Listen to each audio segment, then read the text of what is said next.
ಲಕ್ಷ್ಮೀ ಆಸ್ಪತ್ರೆ ಈ ಪಾಂಡವಪುರದಲ್ಲಿ ನಿಮ್ಮೆಲ್ಲರ ಸಮ್ಮುಖದಲ್ಲಿ ಉದ್ಘಾಟನೆಯನ್ನು ಫೆಬ್ರವರಿ 1ನೇ ತಾರೀಕು ನಾವು ಇನಾಗ್ರೇಷನ್ಗೋಸ್ಕರ ರೆಡಿಯಾಗಿದೆ. ಸೊ ಇದೊಂದು ಆಸ್ಪತ್ರೆ ಅಂತ ಖಂಡಿತ ಆಸ್ಪತ್ರೆ ಕಟ್ಟಡ ಅಂತ ಖಂಡಿತ ಹೇಳಲ್ಲ. ಇದು ಆಲ್ಮೋಸ್ಟ್ ಪಾಂಡವಪುರ ಮತ್ತು ಸುತ್ತಮುತ್ತಲಿನ ಗ್ರಾಮದ ಒಂದು ಜನರ ಆರೋಗ್ಯದ ಭರವಸೆ. ಇದು ನಿಮ್ಗೆ ಗೊತ್ತಿರೋ ಹಾಗೆ ಪಾಂಡವಪುರ ಇದು ಬರೀ ಒಂದು ಹಳ್ಳಿ ಅಂತ ನಾನು ಹೇಳಕ್ ಹೋಗಲ್ಲ. ದೇಶಕ್ಕೆ ಹೇಗೆ ರೈತ ಮುಖ್ಯವೋ ಅದೇ ರೀತಿ ಕೃಷಿ ಪ್ರಧಾನ ಪ್ರದೇಶ ಅಂತ ಹೇಳಿರೋದು ಮಂಡ್ಯ ಅಂತ ಹೇಳ್ತೀವಿ. ಮಂಡ್ಯದಲ್ಲಿ ಒಂದು ಹೈಲೈಟ್ ಆಗಿರೋ ಒಂದು ಇಂಪಾರ್ಟೆಂಟ್ ಅಂತ ಪ್ರತಿಯೊಂದಕ್ಕೂ ಇರ್ಬೋದು ನಿಮ್ಗೆ ತಿಳಿದಿರೋ ಹಾಗೆ. ಸೊ ಕೃಷಿ ಮೋಸ್ಟ್ ಆಫ್ ದಮ್ ಎಲ್ಲರೂ ಇಲ್ಲಿ ಕೃಷಿಗೆ ಅವಲಂಬಿತ ಆಗಿದ್ದಾರೆ. ನನ್ನ ಪ್ರಕಾರ ಮೋರ್ ದನ್ 80% ಆಫ್ ದ ಕುಟುಂಬಗಳಿರ್ಬೋದು ಕೃಷಿ ಆಧಾರಿತವಾಗಿದೆ.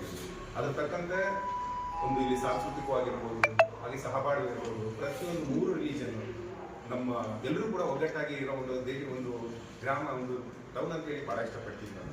ಸೊ ಇದಕ್ಕೆ ಮೇಜರ್ ಆಗಿ ಬೇಕಾಗಿರೋ ಕೃಷಿ ಕೆಲಸದಲ್ಲಿ ನಿಮಗೆ ತಿಳಿದಿದೆ, ಜಾಸ್ತಿ ರೋಡಲ್ಲಿ ಆಕ್ಸಿಡೆಂಟ್ಸ್ ಇರ್ಬೋದು, ಮತ್ತೆ ಬೆನ್ನು ಮೂಳೆ, ಮಂಡಿ, ಇವತ್ತು ಎಲ್ಲ ರೈತರುಗಳಿಗೆ ಮೇಜರ್ ಸಮಸ್ಯೆಗಳು ಅದೇ ಆಗ್ತಾ ಇದೆ. ಸೊ ಈ ಎಲ್ಲರೂ ಕೂಡ ಡಿಪೆಂಡ್ ಆಗಿದ್ದು ಎಲ್ಲಿತ್ತು ನಿಮ್ಗೆ ಗೊತ್ತಿರೋ ಹಾಗೇನೆ. ಇದ್ದಾರೆ ಮೈಸೂರಿಗೆ ಹೋಗ್ಬೇಕು ನಿಯರೆಸ್ಟು, ಅಥವಾ ಮೈಸೂರು ಸಿಗ್ಲಿಲ್ಲ ಅಂತಂದ್ರೆ ಮಂಡ್ಯ ಮತ್ತೆ ಬೆಂಗಳೂರು ಹೋಗಬೇಕಾಗಿತ್ತು.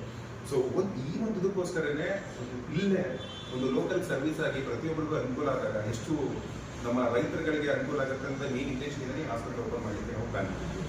ಸೊ ಇದು ಹಾಸ್ಪಿಟಲ್ ಈಗ ಸದ್ಯಕ್ಕೆ ಈಗ 50 ಒಂದು ಹಾಸಿಗೆಗಳ ಕೆಪಾಸಿಟಿ ಇದೆ. ಅಪ್ ಟು 50 ಬೆಡ್ ಹಾಸ್ಪಿಟಲ್ ನಮ್ಮ ಕೆಪಾಸಿಟಿ.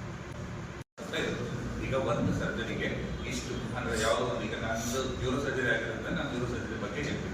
ಈಗ ಏನಂತಂದ್ರೆ ಬ್ರೈನ್ ಟ್ಯೂಮರ್ ಪೇಷಂಟ್ಗೆ ಇಷ್ಟು ನಾವು ಗವರ್ಮೆಂಟ್ ಕಡೆಯಿಂದ ಕೊಡ್ತಿದ್ದೀವಿ. ಸೊ ನಾವು ಅದಕ್ಕೆ ತಕ್ಕಂಗೆ ಅದನ್ನ ಸರ್ಜರಿ ಮುಗಿಸಕ್ಕೆ ಪ್ಲಾನ್ ಮಾಡ್ತೀವಿ. ಎಲ್ಲ ಸರ್ಜರಿಗೂ ಅಪ್ಲೈ ಆಗುತ್ತೆ. ಎಲ್ಲ ಸರ್ಜರಿ ಅಂತಂದ್ರೆ ಅವರು ಲಿಸ್ಟ್ ಅಲ್ಲಿ ಇದ್ರೆ ಆ ಸರ್ಜರಿ